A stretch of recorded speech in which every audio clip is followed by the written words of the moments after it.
హైదరాబాద్కి అతి దగ్గరలో డిటిసిపి అప్రూవ్డ్ ప్లాట్స్ గజం 5,999 రూపాయలు మాత్రమే.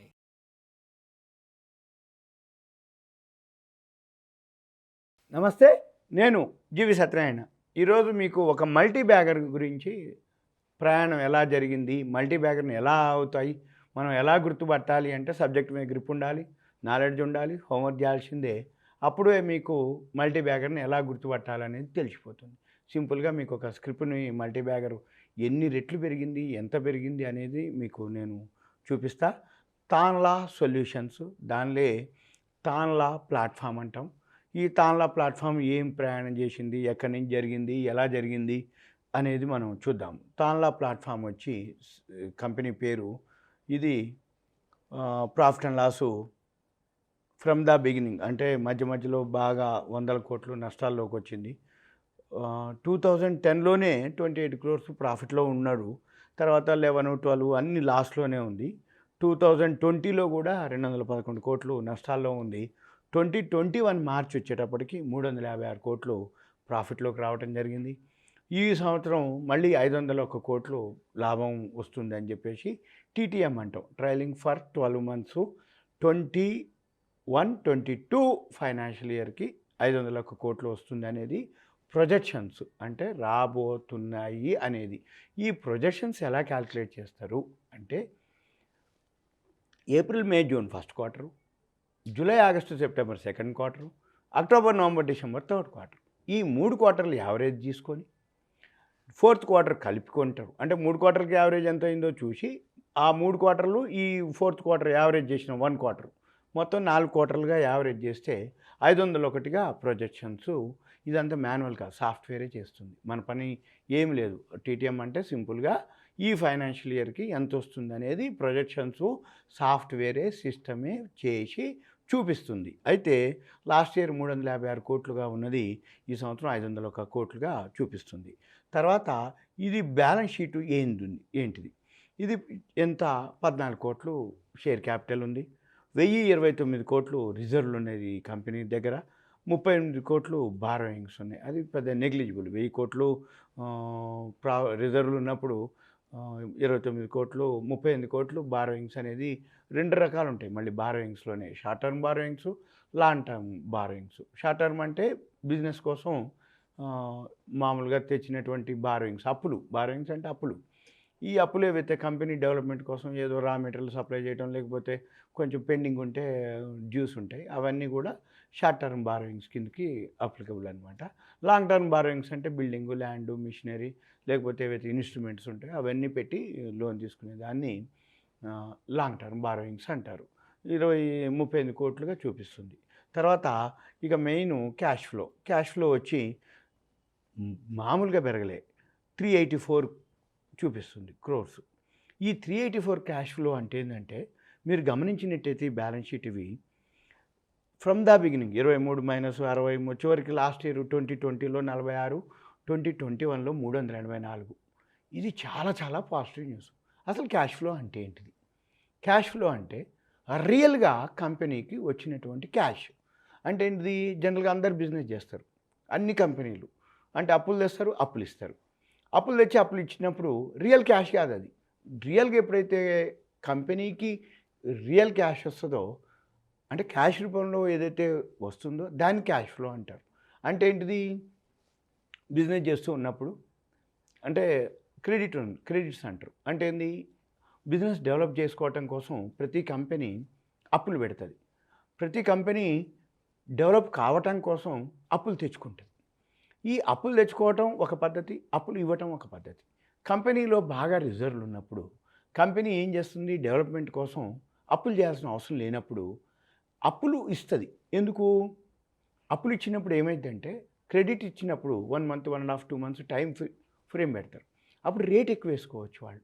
అంటే ఏంది? కొనేవాళ్ళు కూడా ఏదైతే ఇది సర్వీస్ ఓరియంటెడ్. ఈ సర్వీస్ ఓరియంటెడ్ ఏదైతే ఉందో, క్రెడిట్ కానీ ఏదైతే జరిగినప్పుడు అప్పుడు ఏం జరుగుద్ది?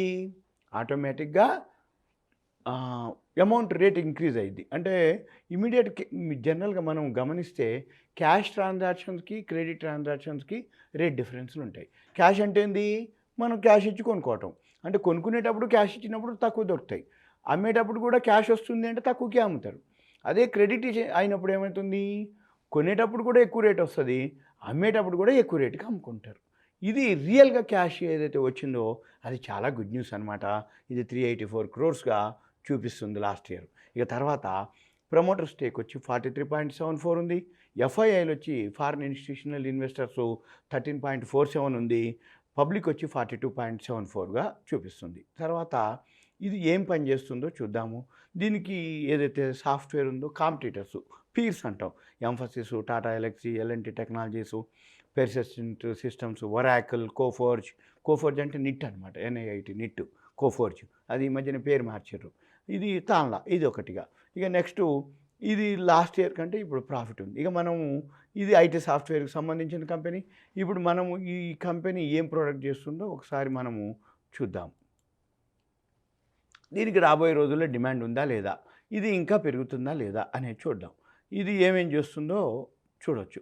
మనం వెబ్సైట్కి వెళ్ళినట్టయితే ఇక్కడ ఇది వాయిస్ మెసేజింగ్లు, మన ఏవైతే నెక్స్ట్ జనరేషన్ క్లౌడ్ కమ్యూనికేషన్, ఇది దీని యొక్క అనమాట. అంటే దీని ప్రోడక్ట్స్ ఏవైతే ఉన్నాయో, పార్ట్నర్షిప్ ఏవైతే ఉన్నాయో, వీళ్ళకి ఎవరెవరు కస్టమర్స్ ఎవరెవరు అంటే టెలికమ్యూనికేషన్ వాళ్ళే, ఎయిర్టెల్ అనుకోండి, వడాఫోన్ అనుకోండి, ఫేస్బుక్ వాళ్ళు, లింక్డ్ఇన్ ఎవరైతే ఉన్నారో వాళ్ళే వీళ్ళ యొక్క కస్టమర్స్ అనమాట. వీళ్ళకి ఎంతమంది ఉన్నారు కస్టమర్స్ అంటే, వీళ్ళకి ఓవరాల్గా సింపుల్గా చూస్తే ఓవర్ 800 బిలియన్ ట్రాన్సాక్షన్స్ యాన్యువల్కి జరుగుతున్నాయి. World largest cloud communication solution providers అనమాట వీళ్ళు. Tanla one of the world's largest cloud communication solutions providers. ఇక తర్వాత ఇక గ్రాఫ్కి వస్తే, ఈ గ్రాఫ్ కనుక మీరు గమనించినట్టయితే ఇది జూన్ 20లో ₹50, ₹60, ₹70, ₹50 కూడా వచ్చింది. జూన్ 20 అంటే కరోనా టైంలో ₹50 ఉన్నది 2096 వచ్చింది మొన్న ఈ మధ్య లేటెస్ట్గా. ఏది ఈ తాన్లా అంటే ₹50 2096 ఎంత వితిన్ 1.5 ఇయర్లోనే. ఈ స్క్రిప్ట్ని ఏ డేట్లో వచ్చిందో కూడా చూడొచ్చు మనం. అంటే 2096 ఏ రేట్లో వచ్చిందో చూద్దాం. ఇయర్లీ హై, ఇయర్లీ లో. ఇప్పుడు ఇవాళ కూడా 1500 ఉంది. 17 జనవరి 22 ఇవాళ ఏదైతే ఏప్రిల్కి వస్తుందో 31 మార్చి అంటే 1508 ఉంది. ఇవాళ $2096.75 17 జనవరి రోజు రావటం జరిగింది. అంటే ₹50 కనుక మనం 2096 కనుక వేస్తే వితిన్ 1 ఇయర్ 1.5 ఇయర్ లోపులోనే 400 రెట్లు. అంటే 2096 డివైడెడ్ బై 50 వేస్తే 400 రెట్లు. అంటే ఏంది, 1 కోటి పెడితే ఇక 4 కోట్లు అయినాయి. ఇక పోతే దీని డేటా మామూలుగా లెక్కేస్తే ఈ ఏదైతే తాన్లా ఉందో మనము ఫ్రమ్ ద బిగినింగ్ అంటే మనం బోనస్లు, రైట్స్లు, స్ప్లిట్టింగ్లు ఒకసారి చూద్దాము. ఇది 2014-28 మార్చి, కరెక్ట్గా 8 ఇయర్స్ బ్యాకు, 28/3/2014 ₹4.31 ఉన్నటువంటి షేరు మొన్న ఇప్పుడు 1500లో ఉంది. అంటే కరెక్ట్గా 28 మార్చి రోజు ₹1321 ఉంది. అంటే ఆ రోజుకి ఈ రోజు లెక్కేస్తే 30,556% రిటర్న్స్ రావటం జరిగింది.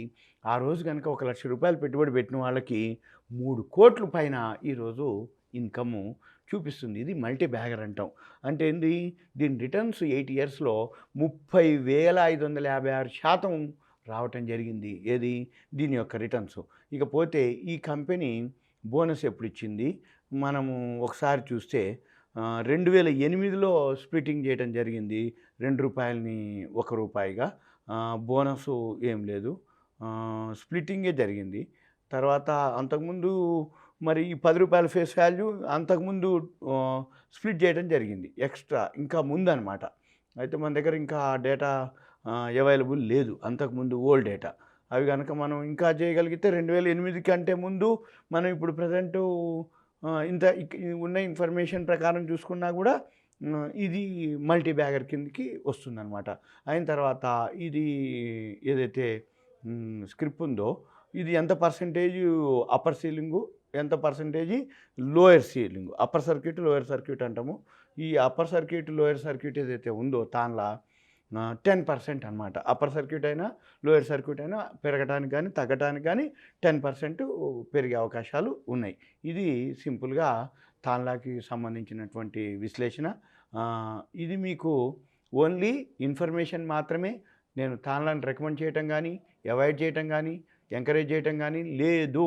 ఉట్టిగా మీకు పెరిగింది మల్టీ బ్యాగర్ ఇలా ఉంటుంది, ఉంటాయి అనే విశ్లేషణ గురించి చెప్పటమే తప్ప వేరే విధంగా కాదు. మీరు ఇంకా ఇటువంటివి కావాలి అనుకుంటే రాబోయే రోజుల్లో ఎలా ఉండబోతాయి, ఇంకొక 5, 6 ఏళ్ల తర్వాత, 10 ఏళ్ల తర్వాత మల్టీ బ్యాగర్లు ఎలా ఆగుతాయి అనేది మీరు హోంవర్క్ చేసుకోవాలి. ఇది ఒక awareness, education, information, knowledge purpose మాత్రమే ఇది గమనించాలి మీరు. అంతే తప్ప మల్టీ బ్యాగర్‌ని ఎలా అనే దానికోసం మీకు ఎక్స్‌ప్లెయిన్ చేయటం జరిగింది తప్ప వేరే విధంగా అనేది కాదు. మల్టీ బ్యాగర్స్‌లో మీరు గనక చేయగలిగి పట్టుకోగలిగితే రాబోయే రోజుల్లో ఇంకా ఉన్నాయి ఇట్లాంటివి. రోజు 3000, 4000 కంపెనీలు ట్రేడ్ అవుతున్నాయి. అందులో మల్టీ బ్యాగర్స్ చాలా ఉంటాయి. అయితే ఏంటి వెయిట్ చేయాలి, ఓపిక ఉండాలి, హోంవర్క్ చేయాలి, అబ్జర్వ్ చేయాలి. అప్పుడు మీకు మల్టీ బ్యాగర్స్‌గా క్లిక్ అయ్యే అవకాశాలు కనపడుతున్నాయి. ఇది సింపుల్‌గా మీకు విశ్లేషణ మాత్రమే. ఇది మీ ప్రాఫిట్ లాస్‌కి మీరే అన్నమాట. ఇంకోటేంటిదంటే ఇది ఓన్లీ అవేర్‌నెస్ కోసం ఇన్ఫర్మేషన్ మాత్రమే. మీ ప్రాఫిట్ లాస్ మీరే రెస్పాన్సిబిలిటీ. ఓకే. సుమన్ టీవీ ప్రేక్షకులకు ధన్యవాదాలు. Thank you. సెలవు.